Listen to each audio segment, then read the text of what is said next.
अस्सलामुअलैकुम। उम्मीद करता हूँ कि आप खैरियत के साथ होंगे। गोल्ड की डेली अपडेट के साथ हाजिर हूँ। जैसा कि आपको पता है कि आज गोल्ड के लिए काफ़ी इम्पोर्टेंट डे है। क्यों है ये हमें कैलेंडर से पता चलेगा। तो ये है जी फ्राइडे, अप्रैल 1। अगर हम आज डाटा वाइज देखें तो काफ़ी ज़्यादा डाटा है और इम्पोर्टेंट डाटा है। इम्पोर्टेंट डाटा को हम हाईलाइट कर लेते हैं। अगर हम देखें तो दिन 12:55 PM पर जर्मन के मैन्युफैक्चरिंग PMI नंबर्स हैं और इसके साथ साथ यूरोप के भी मैन्युफैक्चरिंग नंबर्स हैं। उसके बाद अगर हम देखें तो 2 बजे यूरो जोन के CPI नंबर्स भी हैं। लेकिन सबसे इम्पोर्टेंट डाटा जो है, मेन डाटा जो है, वो हमारे सामने आएगा 5:30 PM पर US सेशन में, जिसमें नॉन फॉर्म पे रोल्स हैं जिनकी फोरकास्ट इस दफ़ा 492 के है, जबकि प्रीवियस ये 678 के आए थे। इसके साथ अनएम्प्लॉयमेंट रेट है जिसकी फोरकास्ट इस दफ़ा 3.7% है, प्रीवियस ये 3.8% आए थे। इसके साथ साथ यूएस की एवरेज अर्ली अर्निंग्स भी हैं जिनकी फोरकास्ट इस दफ़ा 0.4% है, प्रीवियस ये 0.6% आए थे। तो इम्पोर्टेंट डाटा है। इस वक्त मार्केट काफ़ी ज़्यादा वोलेटाइल हो सकती है। इसके साथ साथ फिर एक और इम्पोर्टेंट डाटा आएगा हमारे सामने 6:45 PM पर मैन्युफैक्चरिंग PMI हैं, लेकिन मेन जो डाटा रहेगा वो 7 PM पर यूएस के ISM मैन्युफैक्चरिंग PMI नंबर्स रहेंगे। और फिर रात के एक FOMC मेंबर की स्पीक भी है। लेकिन ये 3 डाटा जो आपको नज़र आ रहे हैं और उसके साथ जो ISM नंबर्स हैं, ये 4 डाटा जो हैं ये बड़े इंपॉर्टेंट डाटा हैं। तो इसलिए इस टाइम आप कह सकते हैं कि मार्केट वोलेटाइल हो सकती है। इसलिए विदाउट एसएल आपने आज बिल्कुल नहीं चलना और सिर्फ डाटा को देखकर एंट्री नहीं लेनी, डाटा के इम्पैक्ट को देखकर मार्केट की डायरेक्शन में एंट्री लेनी है आपने। बाकी मैं आपको अपडेट कर दूंगा कि डाटा पॉजिटिव आया है या नेगेटिव आया है। डाटा के बारे में मैं आपको टेलीग्राम और फेसबुक पर अपडेट कर दूंगा। फेसबुक पर तो मैं फ़ौरन अपडेट कर देता हूँ। कल जो रशिया वाली न्यूज़ थी वो भी मैंने फेसबुक पर अपडेट की थी। टेलीग्राम में बाज़-औक़ात इशू आ जाता है कि वो आपको पता है उसमें थोड़ा सा इशू बन जाता है। बहरहाल मैं कोशिश करूंगा कि आज आपको टेलीग्राम, व्हाट्सएप और फेसबुक तीनों पर अपडेट करूं। तो लिंक आपको डिस्क्रिप्शन में मिल जाएगा, आप अगर ज्वाइन करना चाहते हैं तो कर लें।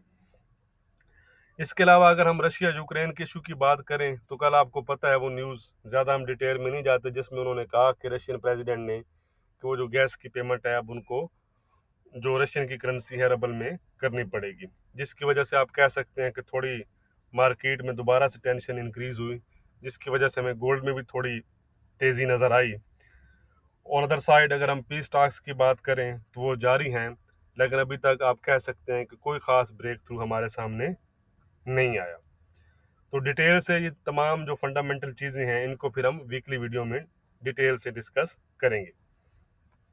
तो चलते हैं जी, सबसे पहले हम डाटा के इम्पैक्ट को डिस्कस कर लेते हैं। याद रहे कि हम एक अमूमन बात करेंगे कि डाटा के बाद ऐसा हो सकता है।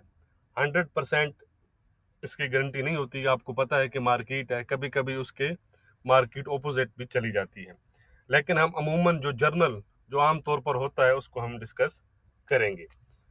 तो अगर हम देखें कि नॉन फॉर्म पे रोल्स और अनएम्प्लॉयमेंट रेट के बाद क्या सिनेरियो बन सकते हैं।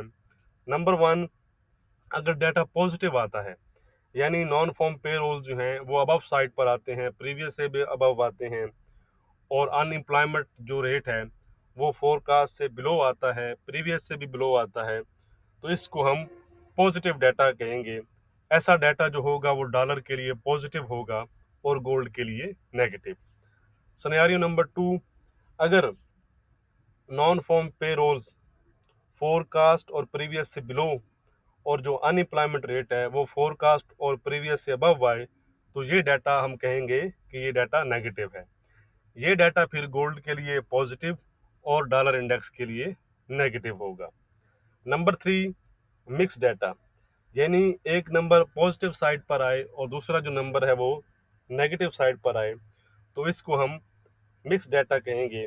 ऐसी सूरत में फिर हमें चीज़ें जो हैं वो मिक्स किस्म का जो है मार्केट पर इम्पैक्ट नज़र आएगा। तो चलते हैं जी चार्ट पर। तो गोल्ड इस वक्त 1938 के आसपास चल रहा है। दोबारा मैं आपको बता रहा हूँ कि डाटा के वक्त मार्केट जो है वो फंडामेंटली जो है वो मूव कर सकती है। इसलिए आप कह सकते हैं कि उस वक्त टेक्निकल्स कुछ देर के लिए आप कह सकते हैं कि काम ना करें शायद। तो इसलिए डाटा को देखकर मार्केट की डायरेक्शन में एंट्री लें।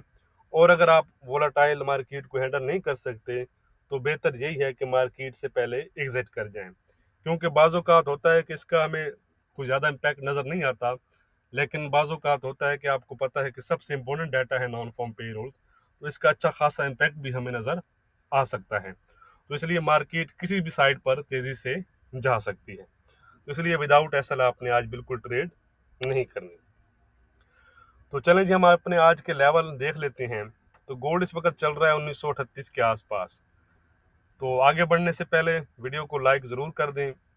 बस एक लाइक आप ज़रूर कर दिया करें, इसको ना भूला करें। बाकी कुछ ना करें आपकी वो कोई बात नहीं, शेयर वगैरह की कोई ज़रूरत नहीं है। चलें जी, तो आज क्या सूरत हाल रह सकती है टेक्निकली वो हम देख लेते हैं। ये है जी गोल्ड का 4H का चार्ट। अब अगर आपको याद हो तो ये जो लेवल है मैं काफ़ी दफ़ा आपके साथ डिस्कस कर चुका हूँ। 1945 से 50 का एरिया आप कह लें, ठीक है। तो 48-49 का जो एरिया है, अगर आप देखें इस एरिया में, इस एरिया को अगर आपने फॉलो किया है 1 2 3 4 5 6 7, यानी कि 7 टाइम इसने जिसने इस लेवल पर, अगर हम एक ब्रॉडर व्यू में बात कर रहा हूँ, तो यहाँ पर उसने आपको प्रॉफिट दिया और 2 दफ़ा आपका 1 और 2, 2 दफ़ा उसने आपका एसएल उड़ाया। तो ये चीज़ होती है कि अगर आप इन चीज़ों को फॉलो करें तो ये आपके लिए प्रॉफिटेबल होती हैं। तो ये है वही लेवल है। अगर हम देखें, मैं अगर इसको क्लोजिंग देखूं तो ये बनती है 1948.84, यानी कि 1949 के आसपास। तो साइकोलॉजी लेवल भी साथ है 1950, ठीक है जी। तो अगर कोई कैंडल, मैं आपको यहाँ से मिसाल दे के समझाता हूँ, ठीक है जी, ताकि अगर कोई कैंडल इसके ऊपर क्लोज हो जाती है, ठीक है जी, सॉरी बुरश ले लेता हूँ, ठीक है, यानी कि ये चीज़, ठीक है, अगर कोई कैंडल इसके ऊपर क्लोज हो जाती है, ये जो आपको स्पाइक नज़र आ रहे हैं, ये सारा जो मैंने लाइन भी लगाई हुई है, ठीक है, तो मार्केट दोबारा से आप कह सकते हैं कि 1965 और इवन 1975 के लेवल भी फिर आपको मार्केट दिखा सकती है। इसके ऊपर फिर आप कह सकते हैं कि आपके पास जो रेंज होगी वो 1950 और 1975 के दरमियान होगी। उससे पहले गोल्ड को इस हाई से भी बैटल करना पड़ेगा 1965-66 के। तो 1950 के ऊपर अगर गोल्ड निकलता है तो गोल्ड 1965 और 1975 की तरफ जाएगा। ऑन अदर साइड अगर हम लोअर साइड की बात करें तो यहाँ पर अगर हम देखें तो मार्केट जब यहाँ से रिवर्स हुई तो तकरीबन 1920 तक गई। उसके बाद अगर हम यहाँ पर देखें तो दोबारा यहाँ से रिवर्स हुई तो मार्केट 1920 तक गई। इसलिए अगर हम कहें तो अगर यहाँ से हमें दोबारा से ये चीज़ हमें नज़र आ रही है, तो इसलिए अगर हम कह सकते हैं कि 1900 इसके ऊपर अगर गोल्ड नहीं जाता, इसके नीचे ही ट्रेड करता है, तो इसका ये रिस्क बढ़ जाएगा कि ये दोबारा से आकर अपने 1920-18 का जो लेवल है उसको टेस्ट करे। उसके बाद थोड़ी-सी फिर आपको करेक्शन दिखाए 1930-31 की, और उसके बाद ये ठीक हो गया जी। अगर इसके नीचे मार्केट रहती है तो हमारा जो टिल्ट है वो फिर आप कह सकते हैं कि दोबारा से ये जो एरिया है, इस एरिया में फिर दोबारा से डाउन साइड की तरफ मूव कर सकता है। लेकिन अगर कोई कैंडल इसके अबव क्लोज हो जाती है 1950-51 आप कह लें, ठीक है जी, कंफर्मेशन के लिए, तो फिर मार्केट आपको ये चीज़ दिखाएगी। क्लियर हो गया जी। सिंपल सी बात है, अगर यहाँ पर आप सेल करना चाहें कर सकते हैं, लेकिन विद एसएल, ताकि मार्केट अगर ब्रेकआउट करती है तो आपका एसएल हिट हो जाए, या आप रीटेस्ट पर निकल जाएं और फिर मार्केट की डायरेक्शन में उसको आप अपने लॉस को रिकवर कर लें। ये चीज़ मैं काफ़ी दफ़ा आपको समझा चुका हूँ। तो चलें जी, आज हमारी क्या रेजिस्टेंस और सपोर्ट रहेगी वो हम देख लेते हैं। बाकी अगर कुछ लेवल चेंज हुए तो मैं आपको अपडेट कर दूंगा अगर ज़रूरत महसूस हुई, क्योंकि आज नॉन फॉर्म पे रोल्स भी है, तो मैं शाम को वीडियो में भी आपको फिर अपडेट कर दूंगा। तो आज की जो हमारी रेजिस्टेंस रहेगी वो रहेगी 1951 की।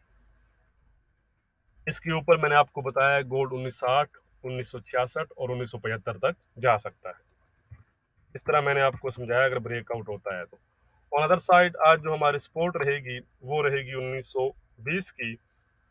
अगर गोल्ड 1920 ब्रेक करता है, ये वाला लेवल, मैं आपको ये चीज़, ठीक है जी। 1920 अगर गोल्ड ब्रेक करता है तो गोल्ड दोबारा से 1910, 1900 और इवन 1890 के लेवल फिर आपको दिखा सकता है। करंट सिचुएशन में फिलहाल गोल्ड पॉजिटिव चल रहा है, लेकिन अगर हमारी सपोर्ट ब्रेक करता है तो फिर गोल्ड नेगेटिव हो जाएगा। बाकी आज आपने ख्याल ज़रूर करना है, मैं नॉन फॉर्म पे रोल्स हैं, कोई बड़ा मूव भी आ सकता है, तो इसलिए विदाउट एसएल आपने ट्रेड नहीं करनी। वीडियो को लाइक और शेयर करना मत भूलिएगा। तमाम जो लेवल हैं वो डिस्क्रिप्शन में लिखे होते हैं, रेजिस्टेंस सपोर्ट, क्योंकि आज वीडियो लेंथी हो गई है, बड़ी हो गई है, यानी कि लेंथ में बड़ी हो गई है, तो इसलिए तमाम लेवल मैं डिस्क्रिप्शन में लिख दूंगा, वो आपने ज़रूर चेक कर लेंगे। बहुत शुक्रिया।